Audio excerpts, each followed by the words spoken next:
Hello friends, आज हम लोग अपना जो टारगेट यूपीटीजीटी 2020-21 चल रहा था, इसके आगे को कहानी को कंटिन्यू करते हैं।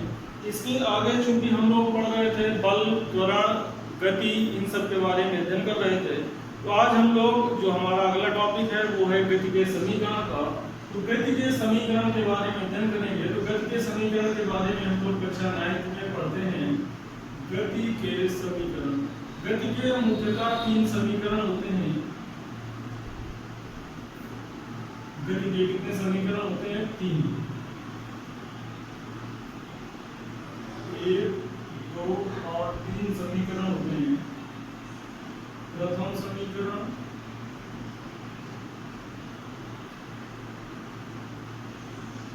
द्वितीय समीकरण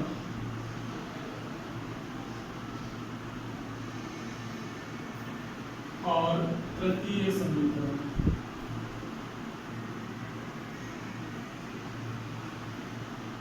अब प्रथम समीकरण की बात करें तो प्रथम समीकरण क्या होता है? v बराबर u प्लस at। प्रथम समीकरण होता है v बराबर u प्लस at। इसके बाद द्वितीय समीकरण v स्क्वायर बराबर u, द्वितीय समीकरण होता है s बराबर ut प्लस 1/2 at स्क्वायर। और तृतीय समीकरण होता है v स्क्वायर बराबर u स्क्वायर प्लस 2as। अब यहाँ कौन सी राशि किसको प्रदर्शित करती है? तो इसके लिए सबसे पहले ये तो हो गई समीकरण की बात। समीकरण कौन कौन से हैं? v बराबर u प्लस at, s बराबर ut plus 1/2 at square, v square बराबर u स्क्वायर प्लस 2as। इन समीकरणों में जो v है आपका, ये अंतिम वेग होता है, u प्रारंभिक वेग होता है, a त्वरण है, t समयांतराल है, s विस्थापन है। तो पहला जो समीकरण है वो चाल, समय और त्वरण के मध्य संबंध बताता है। दूसरा जो समीकरण है प्रारंभिक चाल, दूरी और त्वरण के समय संबंध में संबंध बताता है। और तीसरा समीकरण ऐसा है जो समय पर डिपेंडेंट नहीं है। ये प्रारंभिक चाल, अंतिम चाल, त्वरण और दूरी के मध्य या विस्थापन के मध्य संबंध को प्रदर्शित करता है। तो इसको लिख लें। प्रथम समीकरण v बराबर u प्लस at, द्वितीय समीकरण s बराबर ut प्लस 1/2 at स्क्वायर और तृतीय समीकरण v स्क्वायर बराबर u स्क्वायर प्लस 2as। जहां u बराबर प्रारंभिक वेग या प्रारंभिक चाल, v बराबर अंतिम वेग या अंतिम चाल,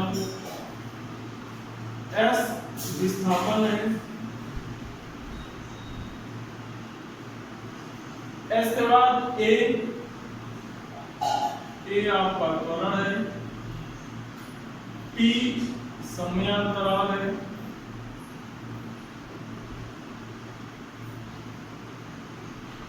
तो ये है गति के 3 समीकरण। इन 3 समीकरणों को तो सब लोग बहुत अच्छे से जानते हैं। इसके अलावा एक जो हमने बताया था आपको, तात्क्षणिक वेग, तात्क्षणिक वेग से संबंधित एक समीकरण बनता है जिसको हम कहते हैं किसी विशेष समय में समीकरण। तो किसी विशेष समय के लिए जो समीकरण होता है उस समीकरण में tवें सेकंड में या nवें सेकंड में चली गई दूरी को ज्ञात करते हैं। तो tवें सेकंड में चली गई दूरी जो है उसके लिए समीकरण नोट कर लें।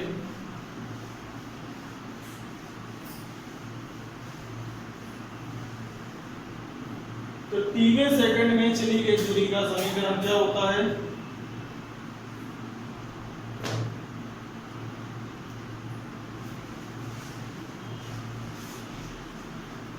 tवें सेकंड में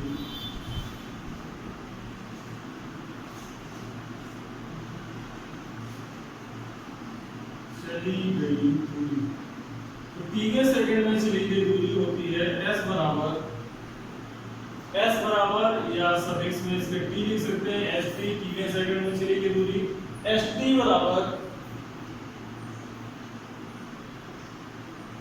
u प्लस हाफ ए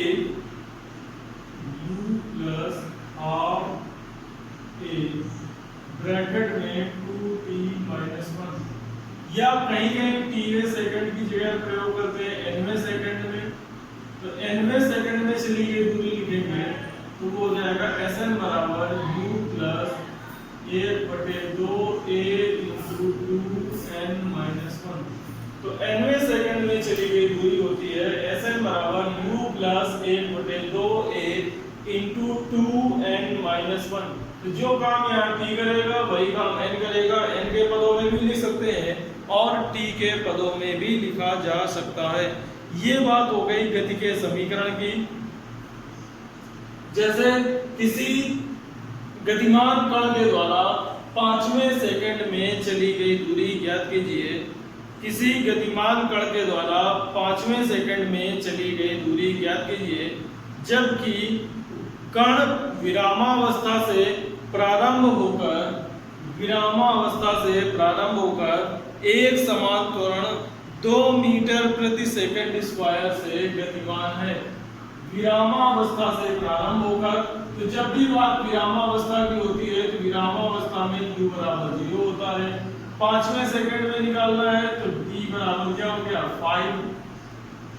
5th सेकंड है, 5वां सेकंड है और a जो एक समान त्वरण है वो आपका है 2 मीटर प्रति सेकंड स्क्वायर। फार्मूले में वैल्यू रख दें तो 5वें सेकंड में चली गई दूरी यानी कि s5 बराबर u हो गया 0 प्लस 1/2 a की वैल्यू 2 इंटू 5 माइनस 1। 2 से 2 कैंसिल, 5 दूनी 10 में 1 कम हो गया। s5 जो है वो आपका कितना आ जाएगा 9 मीटर। तो अगर कोई वस्तु कोई गतिमान कण इस तरह का है कि उसका जो त्वरण है वो 2 मीटर प्रति सेकंड स्क्वायर है, 2 मीटर प्रति सेकंड स्क्वायर त्वरण है, तो उसके द्वारा जो चली गई दूरी होगी 5वें सेकंड में वो कितनी हो जाएगी 9 मीटर। तो 5वें सेकंड में 9 मीटर की दूरी को तय करेगा। 5वें सेकंड में 9 मीटर की दूरी को तय करेगा। तो ये बात हो गई आपकी गति के समीकरण की। अब गति के समीकरण के अलावा थोड़ा सा एक ग्लिम्स हल्की सी चर्चा कर लेते हैं न्यूटन के गति विषयक नियम से संबंधित। न्यूटन के गति विषयक नियम क्या है, डिटेल में नहीं जाना है, उनके केवल हम स्टेटमेंट्स देखेंगे और मेन है उनके अनुप्रयोग, उनका यूज कहाँ कहाँ होता है उसको देखेंगे। तो नेक्स्ट जो हमारा टॉपिक है वो है न्यूटन के गति विषयक नियम। तो न्यूटन के गति विषयक नियम में सबसे पहला है न्यूटन का प्रथम नियम।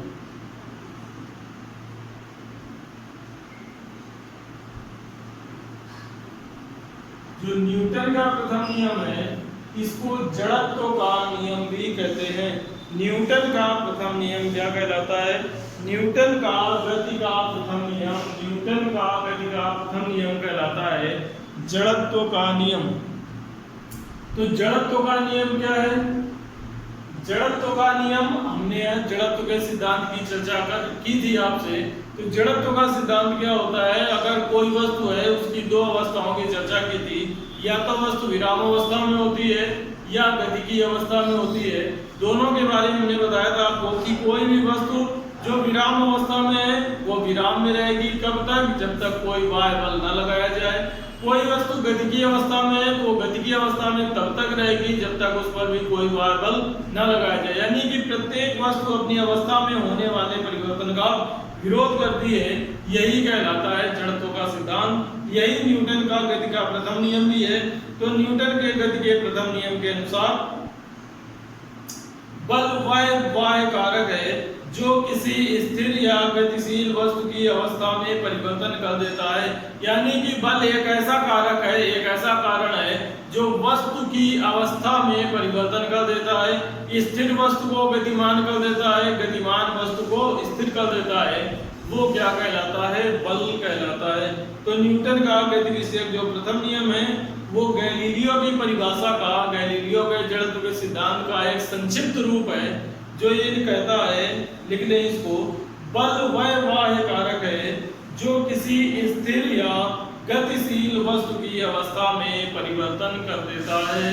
तो बल वह बाह्य कारक है जो किसी वस्तु की स्थिर या गतिशील अवस्था में परिवर्तन कर देता है। तो वस्तु की अवस्था में परिवर्तन करने का जिम्मेदार न्यूटन ने किसको बताया है? बल को बताया है। तो ये आपका कहलाता है न्यूटन का गति का प्रथम नियम। इसके बाद न्यूटन का जो द्वितीय नियम है, न्यूटन का जो द्वितीय नियम है उसकी चर्चा करते हैं। तो हेडिंग नेक्स्ट लिखते हैं न्यूटन का द्वितीय नियम। न्यूटन का गति विषयक द्वितीय नियम या न्यूटन का द्वितीय नियम। पहले जो पढ़े थे वो समीकरण थे, ये सारे नियम हैं। तो न्यूटन का द्वितीय नियम ये कहता है संवेग परिवर्तन की दर, संवेग परिवर्तन की दर किसी वस्तु पर आरोपित बल के अनुक्रमानुपाती होती है। संवेग परिवर्तन की जो दर होती है वो किसी वस्तु पर आरोपित बाह्य बल के समानुपाती होती है। तो जो किसी वस्तु पर बल लगता है उस बल के समानुपाती होती है कौन? संवेग परिवर्तन की दर। तो संवेग परिवर्तन की दर किसी वस्तु में लगने वाले बल के क्या होती है? समानुपाती होती है। ये कहलाता है न्यूटन का द्वितीय नियम। तो अब बात एक और नया शब्द आ गया, संवेग। एक मिनट संवेग की चर्चा कर लेते हैं। संवेग को हम P से प्रदर्शित करते हैं और ये क्या होता है? द्रव्यमान गुणा वेग। P बराबर होता है m इंटू v। P बराबर होता है m इंटू v। P बराबर क्या होता है? m into v। अब संवेग परिवर्तन की दर, तो संवेग परिवर्तन की दर को क्या कहेंगे? dp बटे dt। संवेग की परिवर्तन dp और दर है तो दर किसके सापेक्ष होती है? समय के सापेक्ष होती है। तो dp बटे dt ये समानुपाती होता है किसके? लगने वाले बल के। F अनुक्रमानुपाती dp बटे dt। F अनुक्रमानुपाती होता है किसके? dp बटे dt के, या F बराबर होता है k dp बटे dt। और प्रयोग द्वारा यह सिद्ध किया जा चुका है कि जो कांस्टेंट है वो k बराबर क्या होता है? 1 होता है। तो जब कांस्टेंट k बराबर 1 होगा F बराबर क्या हो जाएगा? dp बटे dt। अब P बराबर क्या होता है? m into v। तो क्या हो जाएगा? F बराबर d और ब्रैकेट में m इंटू v बटे dt। अब किसी वस्तु का जो द्रव्यमान है, द्रव्यमान क्या होता है? निश्चित होता है, स्थिर होता है, द्रव्यमान में परिवर्तन नहीं होता है। तो जब द्रव्यमान में परिवर्तन नहीं होता है तो F बराबर क्या आ जाएगा? m बाहर dv बटे dt। और ये जो dv बटे dt है ये क्या हो गया? वेग परिवर्तन की दर, और वेग परिवर्तन की दर को त्वरण कहा जाता है। तो फार्मूला बल का क्या बनता है? F बराबर m इंटू a। और इस फार्मूले को हम लोगों ने जब बल की परिभाषा पढ़ी थी उसमें नोट किया हुआ था। तो बल की परिभाषा के अकॉर्डिंग ये क्या हो गया? F बराबर m इंटू a। ये हो गया F बराबर m इंटू a। ये हो गई आपकी बल की परिभाषा। तो न्यूटन का जो गति का द्वितीय नियम है वो क्या कहता है कि किसी वस्तु के संवेग परिवर्तन की दर उस पर आरोपित बाह्य बल के समानुपाती होती है। किसी वस्तु के संवेग परिवर्तन की दर उस वस्तु पर या उस पर आरोपित बाह्य बल के समानुपाती होती है तथा संवेग परिवर्तन बल की दिशा में ही होता है। दोनों की दिशा, संवेग भी चूंकि सदिश राशि है, बल भी सदिश राशि है, तो दोनों की जो दिशा है वो एक समान होनी चाहिए। तो दोनों की दिशा क्या होनी चाहिए? एक समान होनी चाहिए। फार्मूला क्या होता है? F अनुक्रमानुपाती dp बटे dt, या F बराबर k इंटू dp बटे dt। प्रयोग द्वारा सिद्ध किया जा चुका है k बराबर 1 होता है तो F बराबर dp बटे dt। P का मान रखते हैं m इंटू v, तो ये आ जाएगा m इंटू dv बटे dt। और ये जो dv बटे dt होता है इसी को a कहते हैं, त्वरण कहते हैं। अब बल की बाकी चर्चा हम लोग पहले ही कर चुके हैं। बल का मात्रक न्यूटन होता है, ये एक सदिश राशि है। इसकी विमा mL/t-2 होती है। इसका मात्रक न्यूटन होता है या अन्य मात्रक होता है किलोग्राम मीटर प्रति सेकंड स्क्वायर। ये सारी चीजें हो गई। अब ये जो न्यूटन का द्वितीय नियम है, न्यूटन का द्वितीय नियम एक बार फिर से परिभाषा एक बार देख लेते हैं। न्यूटन के द्वितीय नियम की परिभाषा क्या होती है? किसी वस्तु के संवेग परिवर्तन की दर को उस पर आरोपित बल के समानुपाती होती है। तो जो संवेग परिवर्तन की दर है वो कुल मिलाकर आरोपित बल के क्या होती है? समानुपाती होती है। यही कहलाता है न्यूटन का द्वितीय नियम। और अंत में चर्चा करते हैं न्यूटन के गति के तृतीय नियम की। तो न्यूटन का जो गति का तृतीय नियम है, न्यूटन का गति का तृतीय नियम, तो तृतीय नियम इसको कहते हैं क्रिया प्रतिक्रिया का नियम। इसको क्या कहते हैं? क्रिया प्रतिक्रिया का नियम। न्यूटन का गति का तृतीय नियम कहलाता है क्रिया प्रतिक्रिया का नियम। इसके अनुसार प्रत्येक क्रिया की सदैव समान और विपरीत प्रतिक्रिया होती है। प्रत्येक क्रिया की सदैव समान और विपरीत प्रतिक्रिया होती है। Every action has equal and opposite reaction. प्रत्येक क्रिया के विपरीत और समान प्रतिक्रिया होती है। अगर आप दीवार में घूसा मारते हैं तो जब आप दीवार में घूसा मारते हैं तो दीवार भी आपके हाथों को चोट पहुंचाती है। क्यों? क्योंकि वो भी आपने जो क्रिया की उसके विपरीत क्या कर रही है? प्रतिक्रिया कर रही है। तो किसी भी, जैसे आपने देखा होगा जब बंदूक से गोली चलाई जाती है तो गोली आगे की ओर जाती है और बंदूक पीछे की ओर हट जाती है। उसका भी एक तरह का कारण यही है कि एक क्रिया आगे की ओर होती है तो उतनी ही प्रतिक्रिया, उतनी ही बराबर समान प्रतिक्रिया कहाँ होती है? पीछे की ओर होती है। इसी तरह से अन्य प्रयोग भी देख सकते हैं। जैसे कुएं से अगर आप कुआं होता है, कुएं में अगर आप रस्सी से बाल्टी को खींच रहे हैं, अचानक रस्सी टूट जाती है तो बाल्टी तो आगे कुएं में गिरेगी, लेकिन हम पीछे की ओर गिर जाते हैं। दूसरा ये है कि नाव के किनारे पर, नाव में आपने देखा होगा जब कोई व्यक्ति नाव से उतरता है तो नाव से उतरने में क्या होता है? हम आगे की ओर कूदते हैं और नाव पीछे की ओर खिसक जाती है। तो ये सारी चीजें हैं। घोड़े द्वारा गाड़ी का खींचना, तो घोड़ा जितने बल से गाड़ी को आगे खींचता है उतने ही बल से गाड़ी भी घोड़े को खींचती है। तो जितना घोड़ा गाड़ी में ताकत लगाता है, गाड़ी भी उसको पीछे खींचने का उतना ही प्रयास करती है। ये सारे उदाहरण है किसके? न्यूटन के गति के तृतीय नियम के। तो न्यूटन के गति के तृतीय नियम के बारे में हम लोगों ने चर्चा की। तो न्यूटन का प्रथम नियम क्या था? किसी भी न्यूटन का जो प्रथम नियम है, सीधे सीधे उसको याद रखिए, उसको क्या कहते हैं? जड़त्व का नियम कहते हैं। और जड़त्व का नियम क्या कहता है कि विराम अवस्था की वस्तु विराम में रहेगी और गतिमान वस्तु गति की अवस्था में रहेगी जब तक उस पर कोई बल आरोपित न किया जाए।